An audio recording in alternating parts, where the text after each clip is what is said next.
किससे आस लगा रही हो तुम बिके हुए अखबारों से? कैसी रक्षा मांग रही हो दुशासन सरकारों से जो खुद ही लज्जाहीन पड़े हैं? वो क्या लाज बचाएंगे? उठो मेरे देश की द्रौपदियों, शस्त्र उठा लो, गोविंद बचाने नहीं आएंगे। क्योंकि हमारा देश अब ऐसा बन चुका है कि महिला को शस्त्र उठाने पड़ेंगे। निर्वस्त्र करके परेड करवाई जाती है, भगाया जाता है, बलात्कार करा जाता है, उसके स्तनों और मतलब प्राइवेट पार्टों को छुआ जाता है, बहुत गंदी हरकतें होती हैं। उसके बाद हमारी पुलिस सरकार FIR तो दूर, 0 FIR भी नहीं लिखती है। उसका बाप 56 साल के बाप को मार दिया। एक उसकी बहन 21 साल का रेप करा, जिसमें एक उसका छोटा भाई 19 साल का अपनी बहन का रेप होते हुए नहीं देख सका तो उसने छुड़ाया, लेकिन उस बेचारे को भी मार दिया। 42 साल की महिला और 52 साल की बुजुर्गों को दोनों को नंगा करके भगाया, और हमारी एन बीरेन सिंह की सरकार चुप है।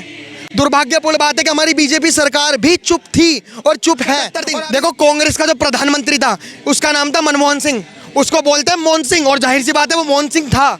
लेकिन हमारे देश के प्रधानमंत्री भी तो 77 दिन बाद बोले, तो मोहन सिंह और प्रधानमंत्री में फर्क क्या रहेगा? हमारे देश में पार्टियों को देख के सब अंधे बने पड़े हैं। अगर कांग्रेस की सरकार होगी तो हम बोलेंगे, बीजेपी की सरकार होगी तो हम नहीं बोलेंगे, ये अंधापन। लेकिन मणिपुर जल रहा है, अभी भी खत्म नहीं हुआ।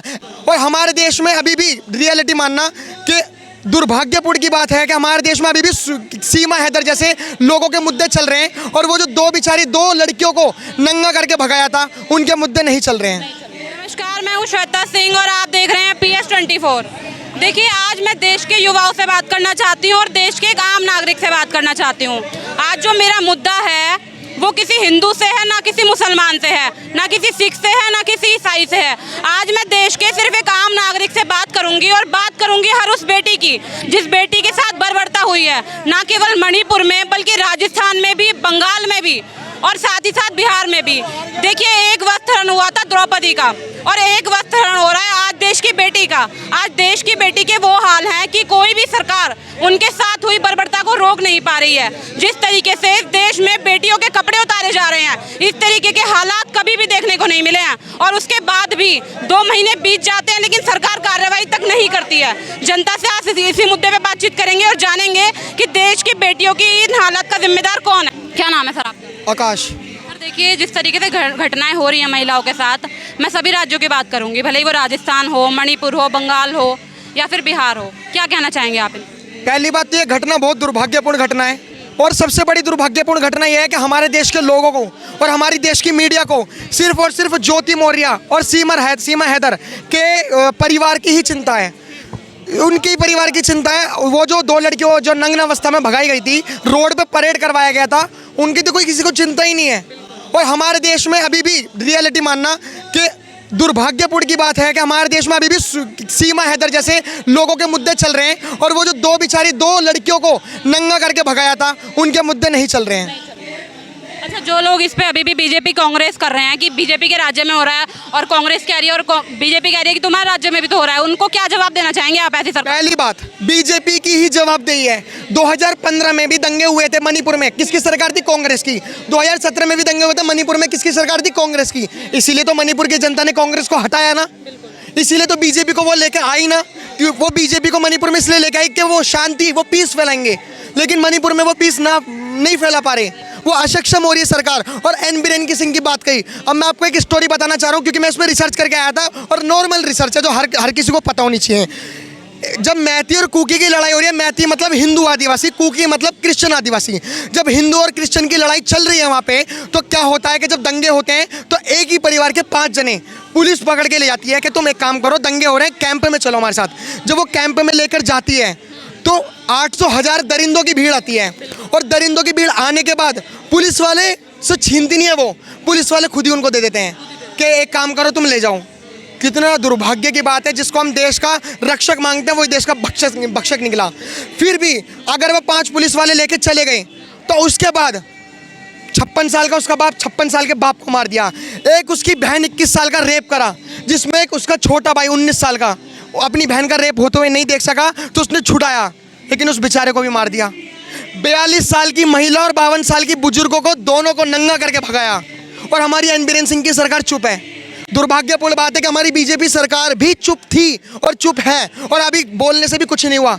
77 दिन बाद बोला मोदी जी ने, और बोलने के बाद भी सारे आरोपी नहीं पकड़े गए।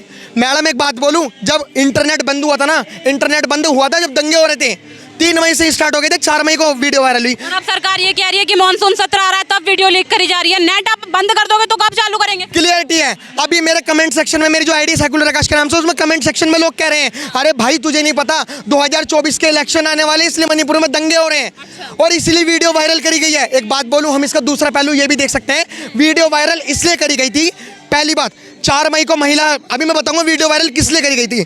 4 मई को महिला के साथ निर्वस्त्र करके परेड करवाई जाती है, भगाया जाता है, बलात्कार करा जाता है, उसके स्तनों और मतलब प्राइवेट पार्टों को छुआ जाता है, बहुत गंदी हरकतें होती हैं।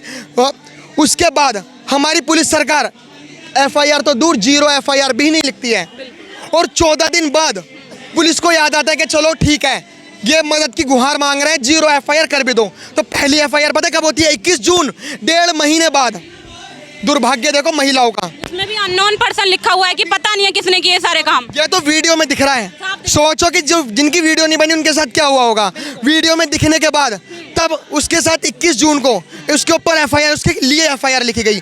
अब FIR लिखने के बाद चलो ठीक है, शायद लोगों ने सोचा होगा FIR तो लिखी गई, लेकिन उसके आरोपी तो तब भी नहीं पकड़े गए। तो तब भी नहीं मिलेगा। और वीडियो वायरल करने का सबसे बड़ा रीजन ये ही था कि सरकार सुन नहीं रही थी, इसलिए वीडियो को वायरल करा, ताकि वीडियो वायरल होने के बाद कम से कम हमारे देश के प्रधानमंत्री तो बोले। और तब जाके उन्होंने बोला 77 दिन। देखो कांग्रेस का जो प्रधानमंत्री था उसका नाम था मनमोहन सिंह, उसको बोलते हैं मोहन सिंह, और जाहिर सी बात है वो मोहन सिंह था, लेकिन हमारे देश के प्रधानमंत्री भी तो 77 दिन बाद बोले। तो मोहन सिंह और प्रधानमंत्री में फ़र्क क्या रह गया? मेरा ये मानना है, और मैं मानता था और अभी अब ख़त्म हो गया खैर मानना, कि अगर भाजपा सरकार आती है ना किसी भी स्टेट में, तो शायद हमारी जो कश्मीरी हिंदू बहन थी जिनके साथ उनके कपड़े फाड़े गए, उनको नंगा घुमाया गया और हमारे बुजुर्गों को पेशाब पिलाया गया, शायद वो कश्मीर की घटना अब दोबारा ना होती। लेकिन मणिपुर जल रहा है, अभी भी खत्म नहीं हुआ। एन बीरेन सिंह की सरकार में, मैं भाजपा को इतना क्रिटिसाइज करता नहीं हूँ, लेकिन अब जो मैंने स्टडी करी है मैंने जाना कि भाजपा की एक नहीं, दो नहीं, कम से कम 50 गलतियाँ हैं। एन बीरेन सिंह की सरकार होते हुए 80 दिन में उन्होंने सिविलियन जो मत सॉरी मैं क्या बोल गया, जो नागरिक होते हैं, हम आपके हाथ में जैसे माइक है, आप उनके हाथों में AK-47 है। एन बीरेन सिंह की सरकार उनसे AK-47 नहीं ले पा रही, हथियार नहीं ले पा रही। मेरे हिसाब से अगर एन बीरेन की सरकार अगर मणिपुर में अगर उनसे हथियार तक छीन लेती है ना, तो कम से कम 25 से 30% दंगा तो वहीं खत्म है। देखिए यहाँ पर खड़े हर एक नागरिक से हमारा सवाल है कि अगर यही घटना आपकी घर की बहू बेटी या बहन के साथ हुई होती, अगर उन्हें ऐसे बिना कपड़ों के घुमाया जाता किसी भी सरकार में, तो तब भी क्या आपका यही वो होता रवैया? और मैं बस एक बात बोलना चाहता हूँ देश के विपक्ष को भी और देश के पक्ष को भी। हमारे देश का विपक्ष ये कहता है एन बीरेन सिंह को इस्तीफा देना चाहिए, बिल्कुल देना चाहिए, मेरे हिसाब से तो जेल भी होनी चाहिए, क्योंकि हाँ, एक महाभारत में एक चीज़ था कि जो अधर्म करने वाला है वो पापी है, और जो अधर्मी का साथ देने वाला है वो महापापी है। पितामह ने, ये जो भीष्म पितामह थे, उन्होंने भी, भीष्म पितामह ने भी जब द्रौपदी का चीरहरण हो रहा था तो द्रौपदी के चीरहरण पे भी मौन रहे थे, तो वो भी एक तरीके से धर्मी थे। तो मेरा मानना यह है कि अगर एन बीरेन सिंह की सरकार में गलत हो रहा है तो पश्चिम बंगाल में भी गलत हो रहा है, राजस्थान में भी गलत हो रहा है। पश्चिम बंगाल में महिला की साड़ी उतारी जा रही है, राजस्थान में महिला को चोरी करके उसका रेप करा जा रहा है चोरी के आरोप में। बहुत बड़ा दुर्भाग्य महिलाओं का। और एक डायलॉग बहुत फेमस हो रहा है, उस डायलॉग को मैं रिपीट करना चाहता हूँ। ये डायलॉग मेरा क्रिएट नहीं है कि किससे आस लगा रही हो तुम बिके हुए अखबारों से, कैसी रक्षा मांग रही हो दूसरा सरकारों से, जो खुद ही लज्जाहीन पड़े हैं वो क्या लाज बचाएंगे। उठो मेरे देश की द्रौपदियों, शस्त्र उठा लो, गोविंद बचाने नहीं आएंगे, क्योंकि हमारा देश अब ऐसा बन चुका है कि महिला को शस्त्र उठाने पड़ेंगे, क्योंकि एक देश का मुख्यमंत्री की जिम्मेदारी होती है कि कोई भी सिविलियन नागरिक वो शस्त्र ना उठाए। अरे हमारा कानून किस लिए है, हमारा संविधान किस लिए है, लेकिन हमारे देश में पार्टियों को देख के सब अंधे बने पड़े हैं। अगर कांग्रेस की सरकार होगी तो हम बोलेंगे, बीजेपी की सरकार होगी तो हम नहीं बोलेंगे। ये अंधापन शायद हमारे देश की बहन बेटियों का बलात्कार ऐसी करवाता रहेगा और हमारे घर तक आ जाएगा। Thank you. ठीक है, धन्यवाद। देखिए, मैं आप लोगों से कहना चाहूंगी कि कब तक इस देश में बीजेपी और कांग्रेस चलेगा, कब तक इस देश में राजस्थान, बंगाल और मणिपुर चलेगा। अगर यही घटना आपकी बेटियों के साथ हुई होती तो तब भी क्या आपकी यही आवाज़ होती? कमेंट करके ज़रूर बताइएगा। धन्यवाद।